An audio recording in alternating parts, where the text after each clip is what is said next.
د چنار درنو لیدونکو او اوریدونکو سلامونه او درنښت مې ومنئ. نن د هیواد له اقتصادي ډګره درته مهم خبر لرو. په بغلان ولایت کې د غوري سمنټو د تولید درېیمې فابریکې د جوړېدو چارې د 8.7 میلیون امریکایي ډالرو په لګښت سره پیل شوې. په دې تړاو جوړو شویو مراسمو کې د رئیس الوزرا اقتصادي مرستیال ملا عبدالغني برادر اخوند وویل نننی پرانیست د ځان بسیاینې او صنعتي پرمختګ په برخه کې لوی او مهم ګام دی چې خلکو ته د کار زمینه او د هیواد اقتصادي ودې لپاره لاره هواروي.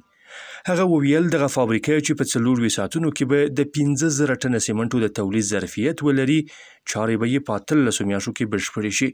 هغه زیاته کړه صنعتي پرمختګ د هر هیواد لپاره بنسټیز اهمیت لري. هغه هیوادونه چې صنعتي فابریکې لري نه یوازې په کور دننه د تولید ځواک پیاوړی کوي، بلکې د ملي اقتصاد په وده کې هم مهم رول لوبوي.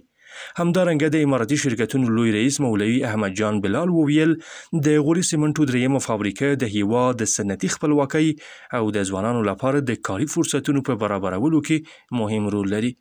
دا لومړی ځل دی چې د هغه ډول فابریکه په هیواد کې په ملي بودیجې سره جوړیږي او د هیواد په اقتصادي پرمختګ کې سره ونډه اخلي.